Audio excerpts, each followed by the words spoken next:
Hello everyone, Manish है। Welcome to MM tax club. आज इस वीडियो में हम देखेंगे फॉर्म 27 कैसे फाइल करते हैं ऑन लेबर डिपार्टमेंट पोर्टल। हम ये IMS महा online.gov.in पे आएंगे और यहाँ पे हमारे को ईमेल आईडी और पासवर्ड डाल के लॉगिन करना है। अगर आपका फैक्ट्री लाइसेंस है महाराष्ट्र के अंदर तो आपको एक कंसोलिडेटेड रिटर्न फाइल करना होता है, और जो कि फाइल करना होता है for every calendar year.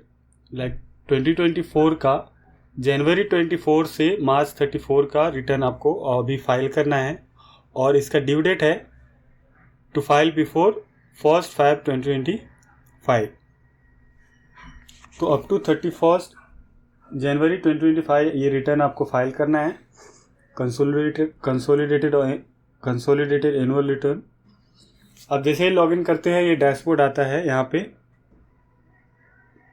Annual return, then हम यहाँ पे फैक्ट्री सेलेक्ट करेंगे एंड प्रोसीड करेंगे तो ये फॉर्म 27 आता है। For the year starting from 1 January 24 ending 31 मार्च 2024। और नीचे यहाँ पे आप देख सकते हैं एनुअल रिटर्न ऑन और before 1 Feb of every year आपको ये फाइल करना है। फर्स्ट फैक्ट्री का डिटेल सेलेक्ट करना है, कौन सा जुरिस्डिक्शन आपको लगते हैं तो जुरिस्डिक्शन यहाँ पे आप सेलेक्ट करेंगे।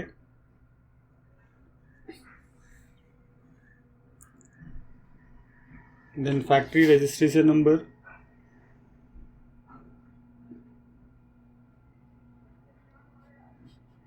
जो NIC का क्लासिफिकेशन है वो यहाँ पे डालना है। ये सारे डिटेल्स आपके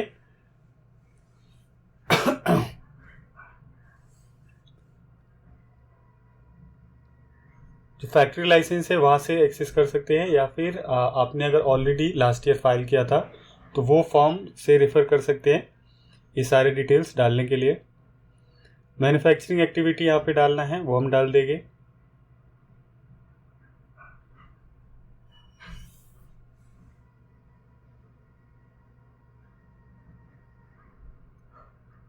ये 4-5 पेजेस का फॉर्म है, तो 1 to 1 यहाँ पे हम डिटेल्स डालेंगे। एड्रेस ऑफ फैक्ट्री यहाँ पे डालना है।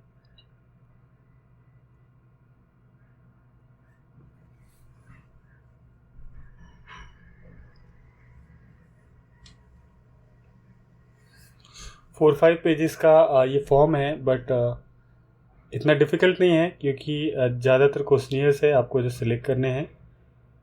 कुछ डिटेल्स यहाँ पे फीड करने होते हैं, बट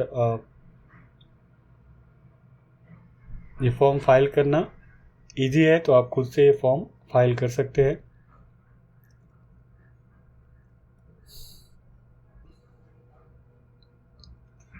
डिटेल्स डालने के बाद एक कौन से सेक्शन के अंदर फैक्ट्री रजिस्टर्ड है वो यहाँ पे सिलेक्ट करना है। आप फैक्ट्री लाइसेंस से देख लें कि कौन सा सेक्शन वहाँ पे लिखा हुआ है। हमारा 2MI है, वो मैंने सेलेक्ट किया। टाइप ऑफ फैक्ट्री प्राइवेट है, हमारा प्राइवेट सेलेक्ट करेंगे।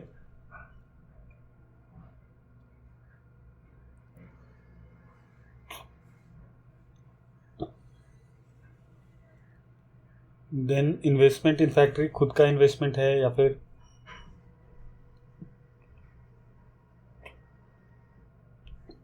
फॉरेन नेशनल्स का है, तो वैसा हम सिलेक्ट करेंगे, देन नेक्स्ट करेंगे। फर्स्ट पेज पे यही बेसिक डिटेल्स भरने होते हैं। जैसे ही आप नेक्स्ट करते हैं तो आपको एक एप्लीकेशन आईडी जनरेट हो जाता है। एप्लीकेशन आईडी पे आप अगर ओके करते हैं तो सेकेंड पेज ऑटोमेटिकली आ जाता है। तो आइदर आप यहाँ से कंटिन्यू कर सकते हैं फॉर्म भरना, और अगर आपने यहाँ से लॉग आउट कर दिया है या फिर आपका PC बंद हो गया है, मे बी आपने ये विंडो बंद कर दिया है, तो वो केस में आप इसको होम पेज पे जाके वापस से ओपन भी कर सकते हैं। बट वो जो एप्लीकेशन नंबर है वो आपके पास होना चाहिए ये देखने के लिए।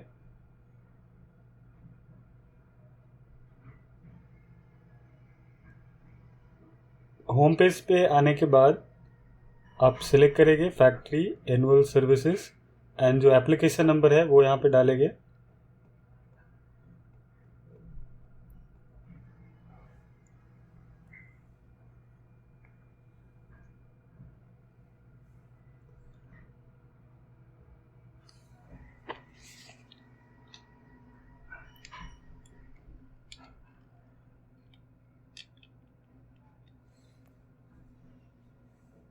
तो हमारा यहाँ पे वो फॉर्म दिखा रहा है, जो भी ड्राफ्ट सेव किया हुआ है सेकेंड स्टेप के लिए, यहाँ से हम जा सकते हैं।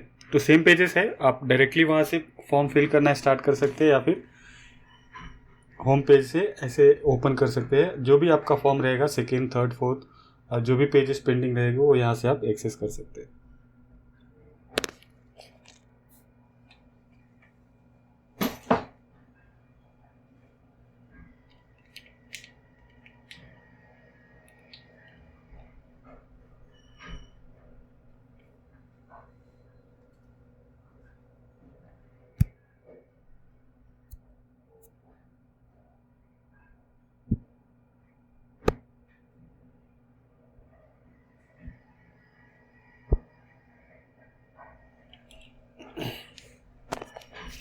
Details of occupier and manager में आप नाम डालेंगे जिनके नाम से ये लाइसेंस है। देन ईमेल आईडी आपको वेरीफाई करना है एंड उनका ओटीपी वेरीफाई करना है।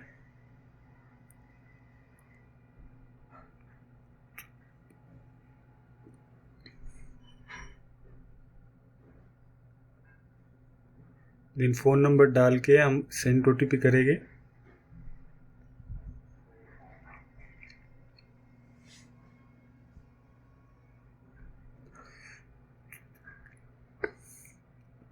मेरा phone number and email ID यहाँ पे वेरीफाई हो गया है। देन आपको सिलेक्ट करना है व्यवस्थापक है क्या, इट मीन्स कि आपका मैनेजर है क्या कंपनी में। अगर है तो येस, अदरवाइज नो, हमारा नहीं है तो नो सेलेक्ट करेंगे। देन ये सारे क्वेश्चनियर्स है जो आप डिटेल्स फीड करेंगे regarding details of approval plan,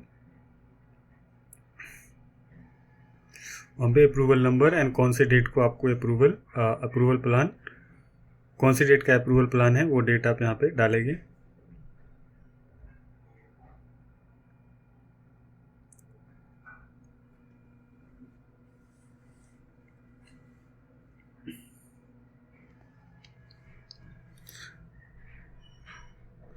then certificate of stability यहाँ पे सिलेक्ट करना है आपका है या फिर नहीं है।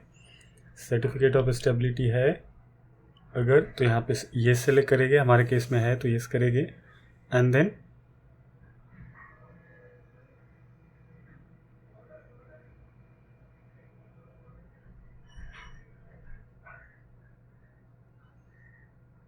जो स्टेबिलिटी सर्टिफिकेट का नंबर है वो यहाँ पे हम एंटर करेंगे। देन उसका डेट, कौन से डेट का ये सर्टिफिकेट है। अगर आपके केस में नहीं है तो नो सेलेक्ट कर सकते हैं।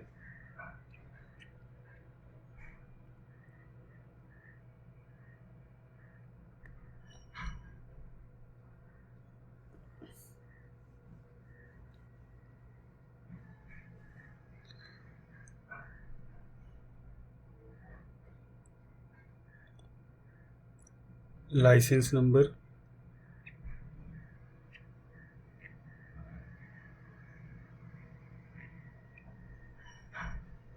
जो आपका फैक्ट्री लाइसेंस है उसका डिटेल्स यहाँ पे डालेंगे।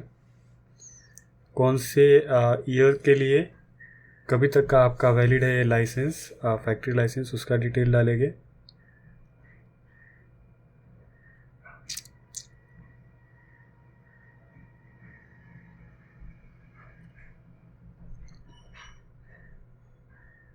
ये ऑप्शन है फैक्ट्री में कितने एचपी के लिए आपका अप्रूवल है लाइसेंस का। हमारा 50 एचपी है, 50 हमने डाला यहाँ पे। एंड कामगार संख्या 21 हमने यहाँ पे डाले हैं। देन ये है एम्प्लॉयमेंट इन्फॉर्मेशन थोड़ा ट्रिकी है बट ये भी ईजी है समझने के लिए। जो आपने पहले इन्फॉर्मेशन डाले हैं 21 एम्प्लॉय और यहाँ पे जो डेज डालेंगे तो उसके बेसिस पे कैलकुलेशन आता है। लेट्स से फर्स्ट यहाँ पे हम डाल रहे हैं number of days on which factory working in a year, कितना दिन पूरे साल में हमारा फैक्ट्री चला है। तो वो एक डाले के एग्जैक्ट अमाउंट है आपके पास तो आप वो नंबर डाल दो। हमारा यहाँ पे 304 डेज हम डालते हैं। यहाँ पे फैक्ट्री वर्किंग मीन्स कि एग्जैक्टली आपका ओपन कितना रहा है। और ओवरऑल 365 डेज या 366 डेज होते हैं 1 ईयर में, बट इसके उसके अंदर जो हॉलीडे होते हैं, बाकी कोई दूसरी छुट्टी है तो वो काउंट नहीं होता है। तो एक्चुअली 304 दिन हमने हमारा ऑफिस चालू रहा है, तो वो 304 डेज रखेंगे। देन उसके बाद number of week on which factory working in a year, तो ये तो हम इसके हिसाब से कैलकुलेट भी कर सकते हैं। यहाँ पे हम 50 लिख रहे हैं, 50 वीक्स हमारा वर्किंग था, एंड पर डे 8 आवर्स का वर्किंग आवर होता है, तो वो 8 हमने वहाँ पे लिखा है। देन नीचे यहाँ पे आपको लिखने हैं number of men days during the year. इसका मतलब आपको ये लिखना है कि पूरे साल में कितने लोगों ने काम किया है पर डे के हिसाब से। तो टोटल 304 डेज हमारा वर्किंग है, एंड 21 एम्प्लॉय है।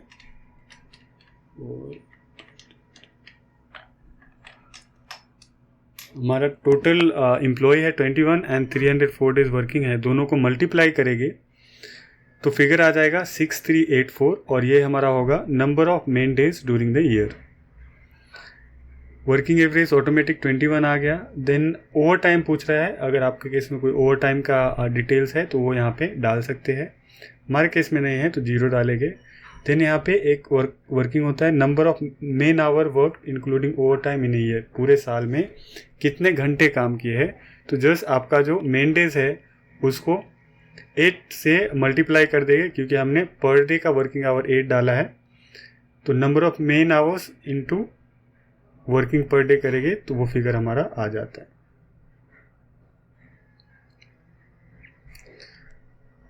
साथ ही यहाँ पे डिटेल्स डालने हैं कुछ, लिव विथ वेजेस की लीव या ये सारे बेनिफिट्स एम्प्लॉय को मिल रहा है कि नहीं मिल रहा है, तो कितने नंबर ऑफ एम्प्लॉय को लीव एक्सेस हुआ है। तो हमने हमारे सारे जो एम्प्लॉय है वो लीव के लिए एलिजिबल थे, तो सबको हमने ये प्रोवाइड किया है। तो ये जो भी एप्लीकेबल है उसमें हम सारे नंबर ऑफ एम्प्लॉय डालेंगे। देन सबमिट करने के बाद ये जो भी बॉक्सेस है उसमें आपको 0 लिखना पड़ेगा, क्योंकि ब्लैंक बॉक्स एक्सेप्ट नहीं करता है, मैंडेटरी है वैल्यू एंटर करना। तो सारे बॉक्स में हम 0 एंटर कर देंगे। देन नेक्स्ट करेंगे, तो ये पेज हमारा कंप्लीट हो गया। 3rd पेज, ये है 4th page.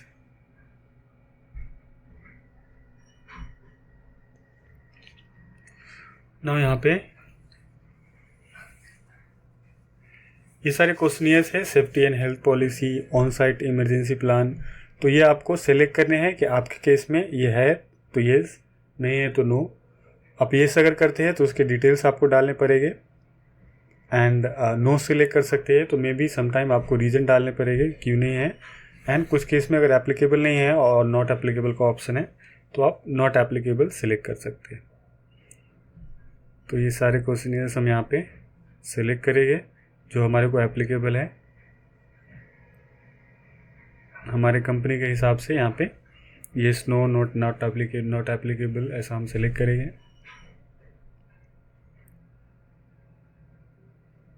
Fire fighting equipments, तो हमारे केस में फायर फाइटिंग इक्विपमेंट्स है तो हमसे यहाँ पे हमने ये सिलेक्ट किया।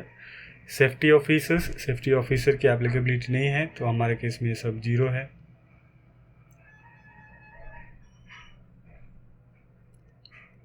हमने यहाँ पे नो डाला है, तो यहाँ पे रीज़न पूछ रहा है कि क्या रीज़न है। तो अगर आपको कोई प्रॉपर रीज़न डालने के लिए नहीं है तो नॉट एप्लीकेबल डाल सकते हैं। देन वेलफेयर ऑफिसर हमारे केस में एप्लीकेबल ही नहीं है तो 0 डाल रहे एंड नो डाल रहे। अगेन यहाँ पे नॉट एप्लीकेबल डाल देंगे रीजन में। देन उपहारगिरी आय कैंटीन सर्विस हमारे में एप्लीकेबल नहीं है और हमारे फैक्ट्री में है भी नहीं कैंटीन, यहाँ पे हम नॉट एप्लीकेबल सेलेक्ट करेंगे। Then rest room, shelter room, lunch room not applicable. Locker, latrine, urine details कितने हैं नहीं है वो यहाँ पे हम डिटेल्स डालेंगे। और यहाँ पे मेल एंड फीमेल्स के लिए अलग अलग डिटेल्स भी डालने होते हैं।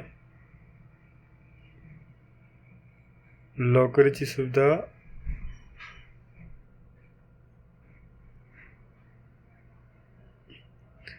लॉकर नहीं है तो नॉट एप्लीकेबल। एंड शौचालय है,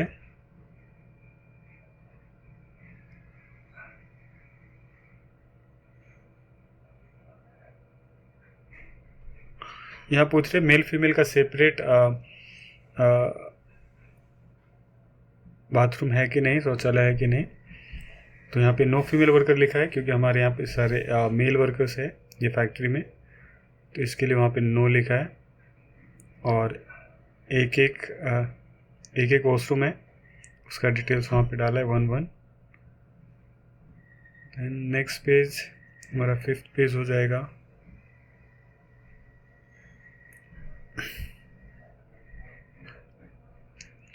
कुछ डेंजरस ऑपरेशन वगैरह है तो वहाँ पे यस डालना है, अदरवाइज नो सिलेक्ट करके आप प्रोसीड कर सकते हैं। ये स्टोरेज ऑफ हजार्डस सब्सटेंस,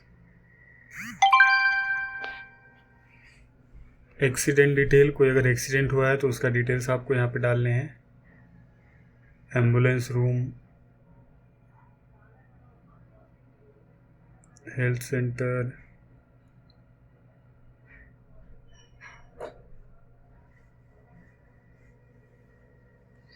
यहाँ पूछ रहा है अगर मेडिकल एग्जामिनेशन के लिए अगर कोई सर्टिफाइड सर्जन आपके फैक्ट्री में है तो उसका डिटेल डालेंगे, बट हमारे केस में ये नहीं है तो हम यहाँ पे 00 फिगर डालेंगे। Name of the certifying surgeon, इस जगह पे हम नॉट एप्लीकेबल डाल देंगे क्योंकि फील्ड में वैल्यू एंटर करना मैंडेटरी है तो उसमें नॉट एप्लीकेबल डालेंगे। नोटिफिएबल डिसीज डिटेल अगर यहाँ पे है या इस तो वो डिटेल्स यहाँ पे डालने हैं, तो हमारे केस में से कुछ नहीं है तो 00 डालेंगे। सजेशन स्कीम यहाँ पे नहीं है, नो डालेंगे, एग्री एंड नेक्स्ट। यहाँ पे नोटिफिएबल डिसीज़ का डिटेल एक डिटेल एटलीस्ट एंटर करना कंपलसरी होता है, तो यहाँ पे डालेंगे, ऐड करेंगे, देन हम यहाँ से प्रोसीड करेंगे वापस।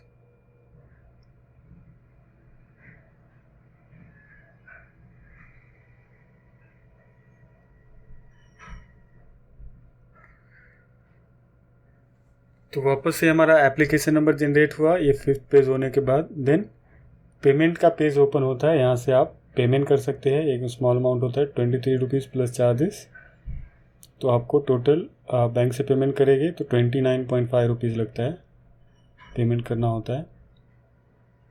ये आपका जो भी पेमेंट मोड रहेगा उसके थ्रू पेमेंट कर सकते हैं। हम नेट बैंकिंग के थ्रू पेमेंट कर रहे हैं यहाँ पे।